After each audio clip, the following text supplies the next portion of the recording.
hopping over to see what I've been working on. If you've never watched my channel before, my name is Mary, and this is how I'm tracking my 2019 no-buy year. I have filmed and trashed and filmed and trashed this particular video for the entire month of April, but that is what makes it perhaps one of the most valuable videos I've filmed to date. In 2019, I'm doing a no-buy year, and if you don't know what that is, I will link to a video up in the cards where I discuss what my rules are, because there are as many flavors of no-buy, low-buy years being tracked on the internet as there are individuals doing the tracking. So it's a really interesting subculture on YouTube, and it's one that I've very much enjoyed being part of. I will list down in the description box a list of some of my favorites, and I'd certainly encourage you to go check out their content. The topic of this video is that I have finally decided, after a month's worth of wrestling with the idea, to do a project pan for the remainder of my no-buy year.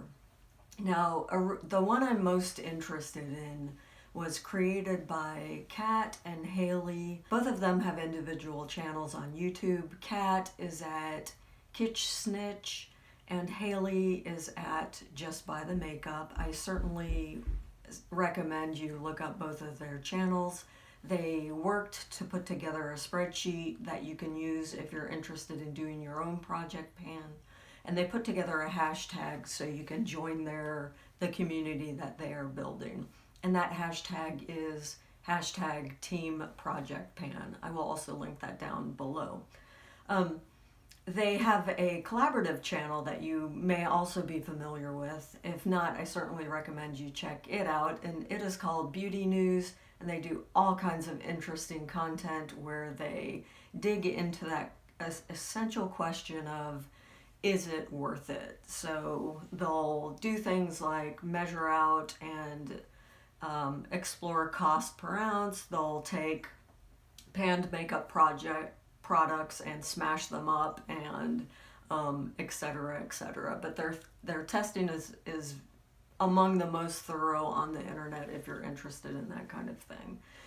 So my project pan, the reason I wrestled with this idea for first quarter as I was consuming the content on YouTube, and there is some excellent content, but most of it is sort of cycled around this idea of, if you use the metaphor of a gas tank, you are purposely driving in order to use up gas, and in no way does that make sense to me. The idea that you would just forcefully dig into a product or use one product in order to hit pan is a little bit absurd on the surface. Although it's a gross oversimplification, on the surface it appears that it is merely a vicious acceleration of the cycle of consumerism, of hype, infatuation, heightened desire, illogical impulses, and overspending. Repeat, repeat, repeat. Because of course when you hit pan on a product, if you truly love the product, this would be the time where you would add a backup to your collection. That's at its worst, and that is essentially the source of my ambivalence, and if my thoughts are a pendulum, my thoughts continuously have to swing back to that danger zone, to that idea that if I join a project pan and it's my no-buy year, eventually I will be accelerating that moment where I feel especially irrational about and compulsive about repurchasing a product if I enjoy the product. And the thing that really convinced me to pursue this project is I just started to pull items out of my collection that I can sort into 3 categories. I downloaded the spreadsheet from, I believe I found it my copy on Kat's website. You can find it there or among anyone, probably any of the other YouTube creators who are doing TeamProjectPan. You can probably poke around their TeamProjectPan videos and also find a copy of that spreadsheet. And I will link my spreadsheet below. Now, it's a fascinating community use of technology because it's set up as a Google sheet, which means if you have a Google account, you can access and make a copy of that spreadsheet and adapt it for your own uses. So I truly love the fact that this is a global community that stretches from, in my case, North Carolina to Australia.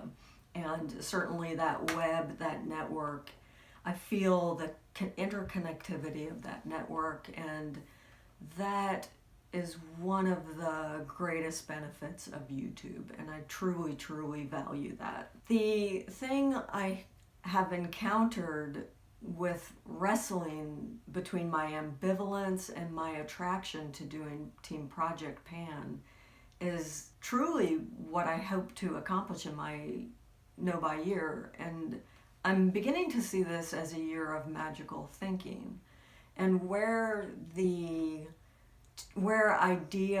conflicting ideas crash together, where my ambivalence and my attraction to TeamProjectPan crash together, is where I start to really dig around and understand my impulses, understand my collection, understand the value, including the annualized monetary value of my collection, and understand my impulses. So that is what I will share with you, but I will attempt to bring some order to the chaos of that magical thinking by dividing my TeamProjectPan collection for second quarter into 3 categories.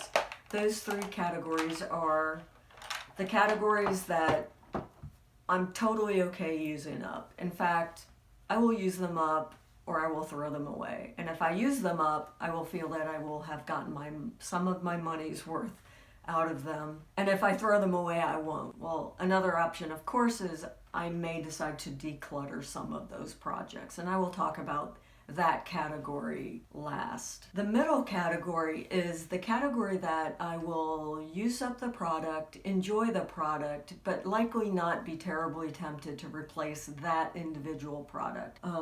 And my first category, the one I will cover first, is perhaps the most interesting. And I will put all the timestamps below, so you're welcome to pop around. If you're only interested in that first category, then you will find those timestamps below. That first category includes the products that I will likely run out of in 2019, some sooner rather than later, and regret their loss, feel their loss, miss their presence in my life. They are those products that have become my holy grail products. In the theater of identity, they are the products that are essential to my persona, my mask, my face. And those will present the deepest challenges, but perhaps also the most transformative thought processes.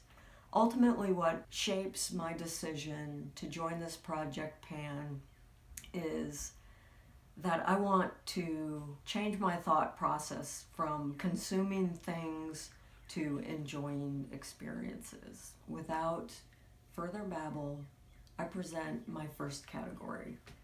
Quickly, I'm going to sort these, and then I will join you and we will discuss.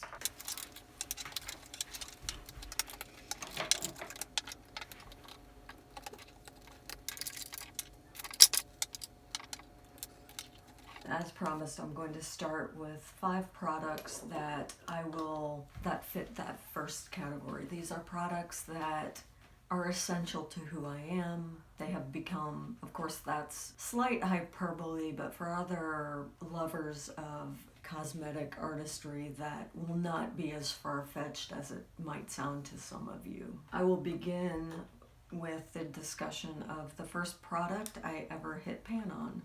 And this is my Bobbi Brown Illuminating Bronzing Powder. Now, this is my go-to summer bronzer. I am wearing it today among other products. It has a slight sheen. It does tend to develop hard pan if you're using a synthetic brush. Once I recognize that a synthetic brush sort of tends to hold on to some of the oils in your skin and redeposit them on the product. Once I started using a natural hairbrush, I no longer had a problem with hard pan on this product, and I've fallen back in love with it. I wear it just about every day. I really look forward to the spreadsheet in this case to develop an understanding of the annualized cost of using this product. There are other bronzers out there. This is my holy grail. I consider it worth the money. It would just be very interesting to me to get my collection down to a capsule collection where I understand the value and the cost, and I am not tempted to try 50,000 varieties once I hit that holy grail product. Between this and the Stone Street regular Bobbi Brown bronzer, I feel that my bronzer capsule collection is complete. However, when I run out of this product, I will be mightily tempted to replace it. I will not have to because I still have plenty of the Stone Street bronzer, which I am happy to use in lieu of this.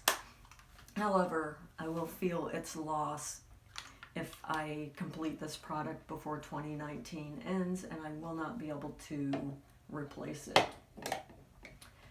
Second in this category is a skincare product, which I have utterly fallen in love with. This is a holy grail product in both my morning and evening skincare routine. It is the Biologique Recherche Lotion P50, and the formula is V. This is their mildest version of their lactic acid toner.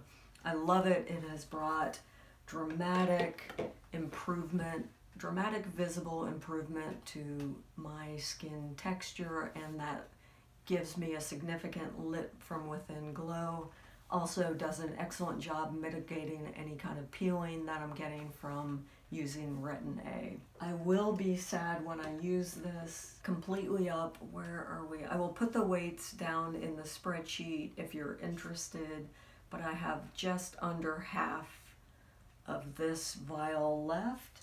At the end, I'm anticipating running out of this at the end of May. I do have the same size of their regular Lotion P50 in the 1970 formula, which is their harshest lactic acid toner, which I will use as soon as I complete this. So it will not be a disaster, but I will likely have to dampen my cotton pad before I use that full strength product in order to not strip the skin off my face.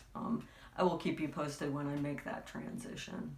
The third product in this category is the Jo Malone cologne in the scent Wood Sage and Sea Salt. This is their 1 fluid ounce size. It is among my holy grail fragrances. I will do a collection video reviewing what I have in my fragrance inventory, but this clearly is one of my faves. It will probably be gone by the end of June, and I will miss it. It is an irreplaceable scent. It is equally citrusy and floral, and I adore it. The two remaining products in this first category are both lipsticks. One is the Chanel Coco Rouge in the shade 402 Adrienne.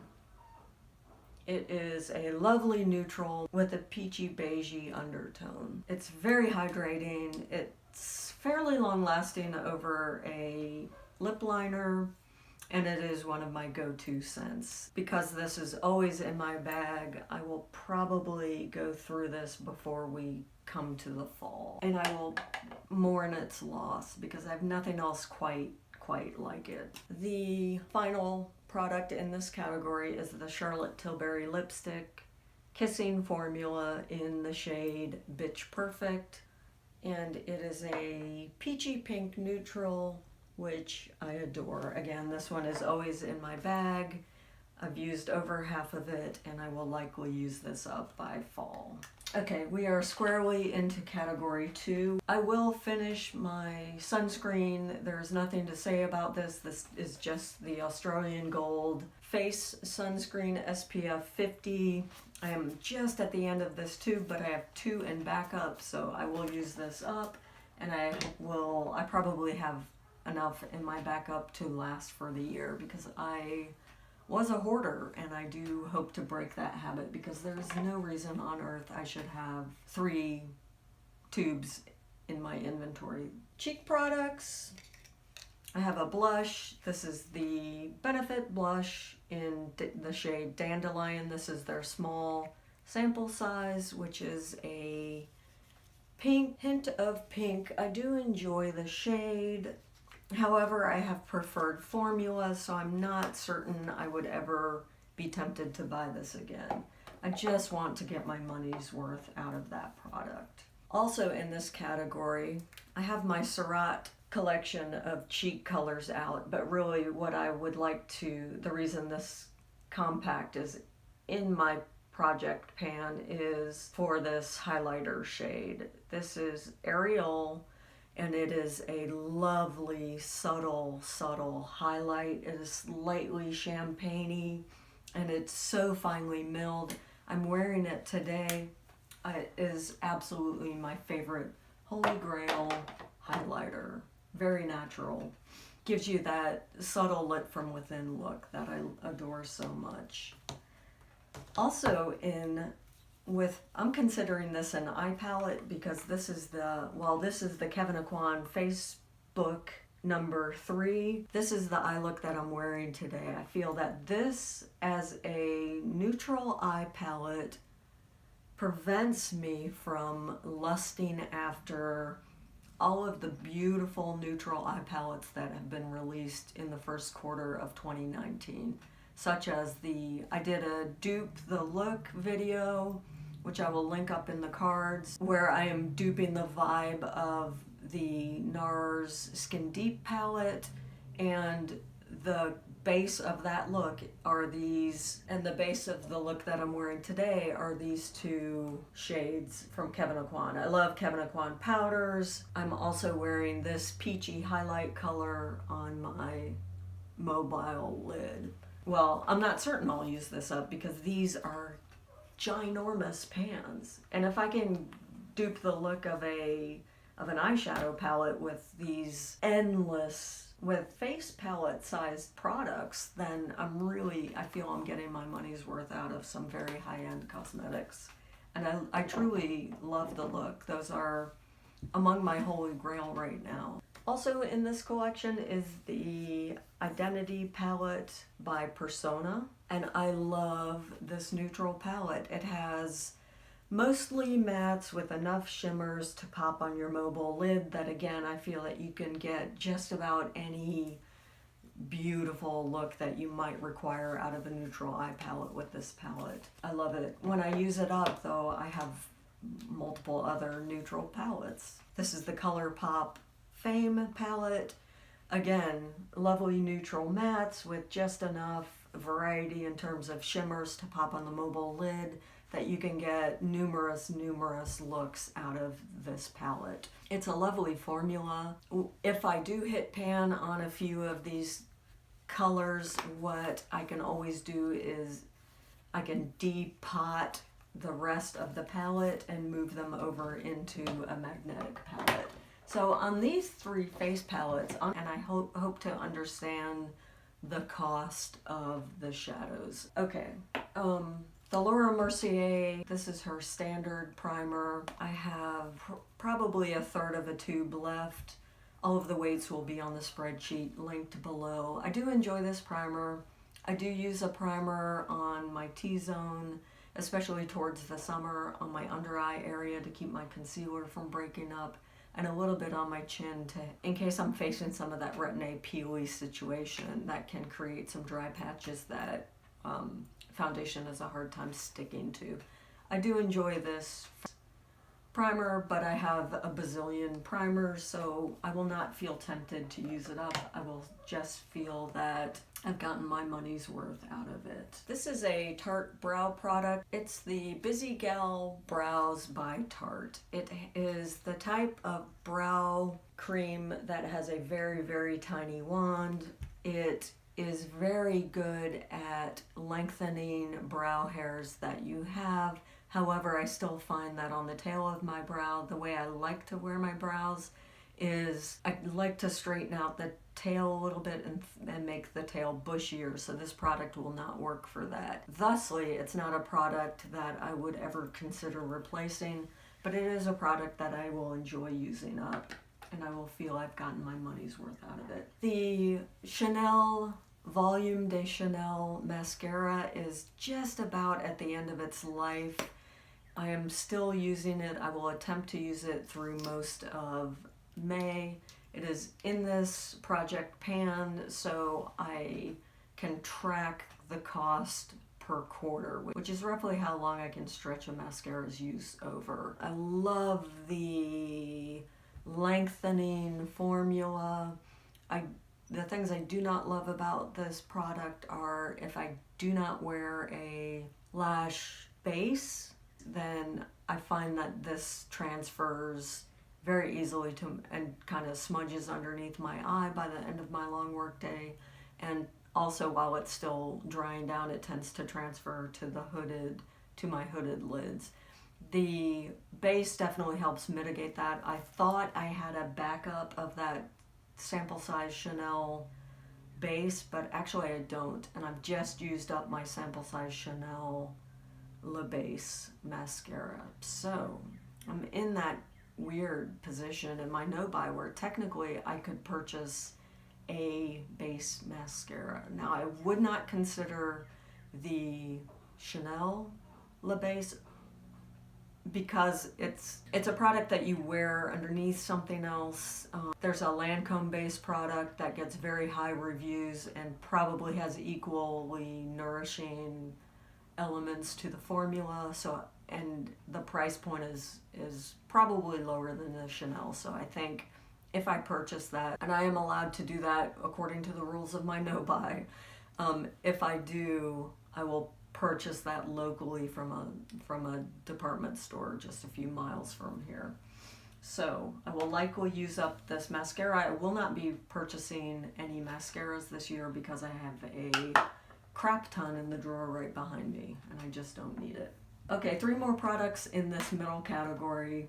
They are the Charlotte Tilbury Lip Cheat in the shade Pillow Talk. I love this lip liner. It is the perfect My Lips, but slightly pinker. It's the same value as My Lips. It has some of the same cool undertones, and it really does a lovely job extending the life of whatever lipstick I'm wearing above it. So for that reason, this is one of my holy grail products, and I love it. Now I do have one full-size backup, which came with a lipstick set that I bought last year after I had already purchased this one. So I will get to the end of this pencil. I will enjoy tracking it on the spreadsheet to see what my rate of use is, especially on a pencil that you have to sharpen. There is a little bit of loss of product in that sharpening process. So I'm interested to track that on the spreadsheet. This is my Marc Jacobs gel eyeliner in the shade Earthquake. I do have other brown eyeliners, which I will link to a collection / declutter video up in the cards where I inventoried and decluttered my eyeliners. And I believe I still have at least 4 other eyeliners in a similar shade when I run out of this product. The reason I enjoy this product, fairly transfer proof, using it in the waterline or smashed up into the roots of my lashes on my upper lash line. I enjoy how it grounds the eye look, and I especially enjoy this one because it has a twist up top, which means there is no loss of product in the sharpening process. It's also very convenient. I don't enjoy how frequently I end up having to change the razor blade on my sharpener. The last product in this category is my It Cosmetics CC Cream. This is one of my holy grail foundation products. I use it generally as a mixing agent. That means I am likely diluting the 50 SPF, but I use a dedicated sunscreen, and usually the foundation that I'm mixing it with also includes an SPF. So I feel I'm doing double duty on the sun protection. I do not mind when I use this up because I have one backup in my collection. Okay, that brings us to the final category. I have 7 items that in this final category that I will use up or I will declutter. I will probably start with the ones that I hope to just use up. I just hope to get my money's worth out of these products. This is not my favorite foundation. It is the Estee Lauder Perfectionist foundation. This one is in the shade Dawn, which is 2W1, ever so slightly too warm on my skin, which in the summer is not a terrible deal, but in the winter I'd certainly have to mix this with a more neutral foundation in order to not look too yellow, too orange. And it tends to make products that I put on top of it lean too warm for my taste. Now at this point, when I pump the foundation out onto the back of my hand in order to mix it, there are times where I get that sputtering that signifies that I am nearing the end. However, if I shake it, then I don't get that sputtering. So this is certainly on its last legs. I hope to use this product up completely in the month of May. This Benefit Contour is one of the first bronzers I purchased. I purchased it at Ulta. I purchased it with the aid of a sales girl, and I would not purchase this again. It is a cream to powder formula. It just is not certainly not my shade for bronzer.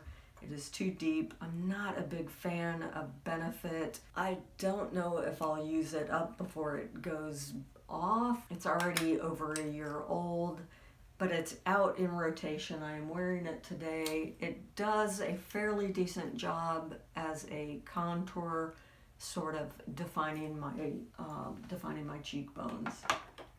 I will be interested to track the use of that. I will feel that I've gotten my money's worth out of it if I can make it at least halfway through my remaining product. This is the Becca Backlight Priming Filter. I purchased this at Ulta during one of their super crash sales where they feature products over the course of a month at roughly half off. So I paid about half price for this formula. I've noticed it's beginning to get a little snotty, a little clumpy in texture. Sometimes I think that that's just what has dried in the nozzle.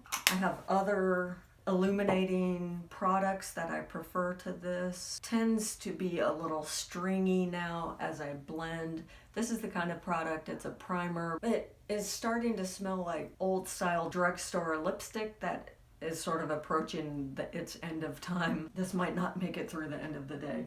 2 blushes are in this category. One is the Ilia. These are both multi-use sticks. The Ilia is in the shade At Last, which is a lovely rosy product that I use as a blush. I do not like this as a lip product, but I do like applying it as a blush. I have it on today as a blush, in fact. I would like to feel that I've gotten my money's worth out of this product, so it's in my project pan, but I would not repurchase it. In the same vein, this is the NARS Orgasm Multi-Stick. It is sheerer and pinker, and I do enjoy it. It's a cream to powder, so I would never use it on my mouth. I do like the formula. I like it as a summer blush. On these multi-sticks, I just generally don't remember to work it into my daily makeup routine before I powder, and then by the time I've powdered, it's too late to use them. So just by way of being out in this bin, I accomplishing that goal of using the product, enjoying the product, and tracking my use, but I will not repurchase either of them. Second to last product in this category is the Clinique fragrance Happy. I believe this is the original formula. It is a sample size. This fragrance transports me back to childhood. This smells like when you've gone to the beach with your friend and you're sleeping over at their beach house, and her mother buys lovely high-end soaps and your mother does not, because she is raising a family comprised of 4 children, 3 of whom are boys, and lovely French soaps would just be inappropriate. However, I did have that friend whose mother did purchase that soap, and this to me smells like summer and childhood and just wonderful, wonderful memories. I love it. However, when I use it up, it's a little surface for what I like in a fragrance. And finally, that brings us to the Bobbi Brown Shimmer Brick in the shade Sunset Pink. This product's in my project pan because I fully intended it to give it a fair shot. I do not like it as a face product. It emphasizes texture. I attempted to use the individual bands as an eye product where it definitely emphasizes texture. This product is not my friend. This product emphasizes the worst features of my face. I will likely declutter this before even putting it anywhere near my face again. I have 3 nieces, any one of whom would probably get, with their youthful skin, much more enjoyment out of this product. That will be moving on and finding a new home. That concludes the survey of items that are included in my project pan. Because these are out on my countertop, I worked them into my collection and have been enjoying using these products throughout the month of April. It just took me some time to get my thoughts together in order to record this video. In conclusion, although on the surface a project pan video can threaten to bring you up to that point where you are accelerating that purchasing cycle, the hype cycle, all of the worst aspects of growing a collection mindlessly, I no longer feel that will be a threat to me. In part because I'm doing this in tandem with a no-buy year and I can't repurchase things. And that makes me look at the use of these products in a completely different way. This has the process of putting together this video, the process of reflecting on my collection and dividing it into 3 different categories and understanding my use of those products in 3 completely different mindsets has helped to shape some fairly transformative thinking. Thank you so much for joining me. Please do check out the links in the description bar if you're interested in following other YouTube creators who are on no buys or who are doing TeamProjectPan. And I look forward to seeing you in my next video. Ciao.